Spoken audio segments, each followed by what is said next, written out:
Welcome back to In Class with Miss Smith. This topic for the week is nutrients your body needs.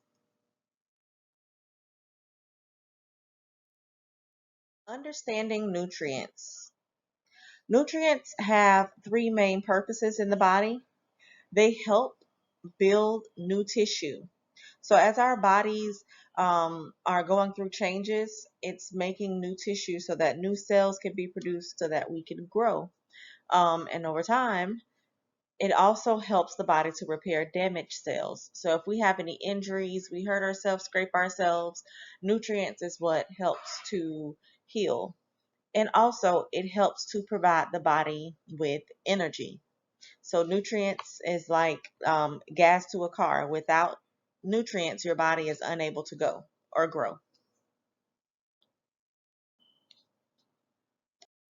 One of the key nutrients is proteins. Proteins, a lot of people recognize as the meat group when it comes to food groups, but there are other things that make up the protein category for the six nutrients. Proteins help our bodies to heal. They are made of chemical building blocks called amino acids. We can find this protein in foods such as meat, fish, eggs, dairy products, soybeans, and all types of beans. Also, we can find proteins in nuts such as walnuts, almonds, cashews, peanuts. They all provide amino acids that our bodies need. The next nutrient is carbohydrates. Carbohydrates, we find this nutrient in our grains group. So a lot of our grains provides the carbohydrates that we need. Carbohydrates are broken down into sugar when it is absorbed into the body, and there are two different types of carbohydrates. We have simple carbs and complex carbs. And the easy way to remember the two, simple carbs are sugars.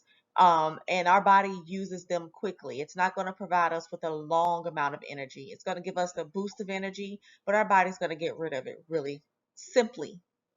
And our complex carbs are starches, potatoes, seeds, and whole grain cereals. These are the things that are going to get us full, and it's also going to give us long lasting complex energy.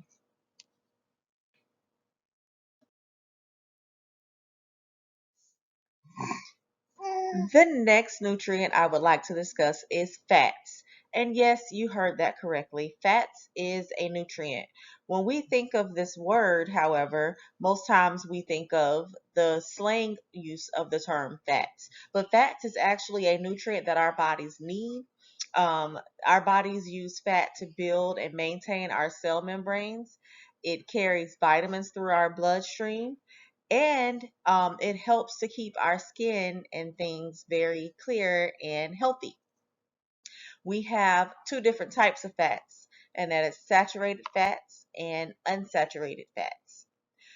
Some of our healthy fats can be found in things such as avocado, salmon, olive oil, and nuts such as almonds and walnuts. All of these things are very high in fat, but they are high in the healthy fat, which is our unsaturated fats. Things that fall under the saturated fat side, however, they are good in moderation, but too much of it can actually be bad for us.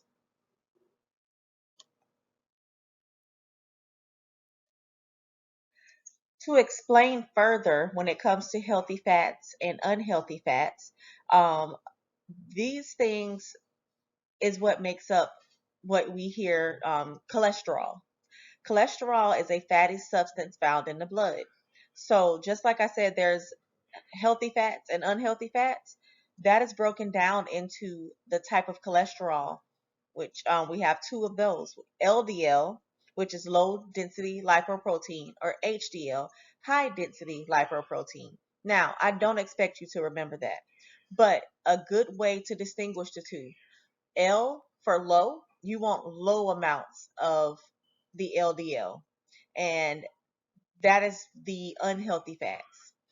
That is the fat that is going to become sticky once it gets in the bloodstream, and it can clog your artery walls. And then H for high, you want high amounts of that. That's the things that are considered the healthy fats. The healthy fats is going to help remove the bad fats. It's what keeps our arteries lubricated and pushes the bad things out. I like to think of cholesterol as, or compare it to getting an oil change. If your parents don't get their oil changed in their cars, the bad stuff starts to stick to the inside of the engine. So dirt and debris and things like that start to pile up. When you get an oil change, it's like adding the healthy fats to your diet. The more we eat healthy fats, the more it's going to push out the unhealthy stuff. So it keeps our arteries or keeps the inside of the engine lubricated so the bad stuff or junk doesn't build up. The next two nutrients I would like to introduce are vitamins and minerals. And I have these together because a lot of times we get them mixed up. But the good or easy way to remember the or distinguish the two is vitamins are normally listed as alphabet, and minerals normally have some names. And actually, you'll be surprised how familiar you are with some of them when I list them. Vitamins, to start off, you have two different types of vitamins. You have water soluble ones. These are not stored in the body, so you have to eat things that can have these vitamins on a regular basis so that we constantly have them in our system. And then you have fat soluble vitamins, and they are stored in the body until the body needs it. A lot of the actually, all vitamins can be found in the foods that we eat. That's why it's good to have a variety of foods. But you can also have supplements if your doctor feels that you're not getting enough vitamins in the foods that you eat.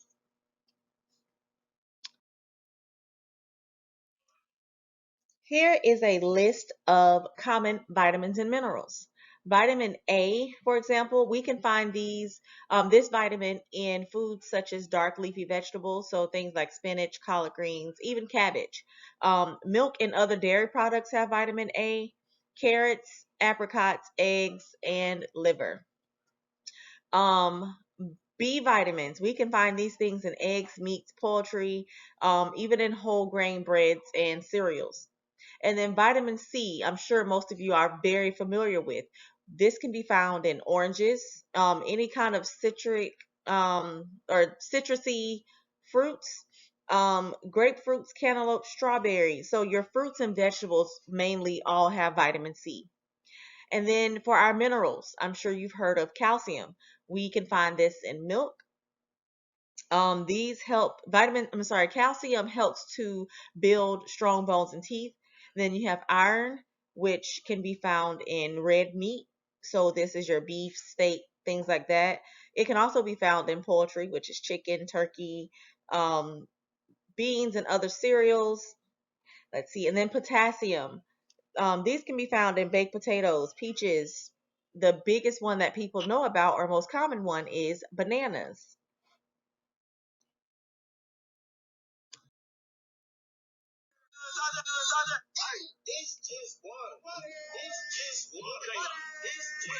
I know. Sorry, I got to stay off TikTok. But water. Water is the last but most important nutrient that I want to talk about today. If we do not consume enough water, we could actually become dehydrated. And dehydration is a lack of water in the body. Um, the magic number that I want you to keep in mind is 8 cups of water per day, or 64 ounces at a minimum. If you participate in sports, if you are taller, heavier, depending on your physical activity, you want to add to that. So 8 glasses of water a day is the bare minimum that you should have.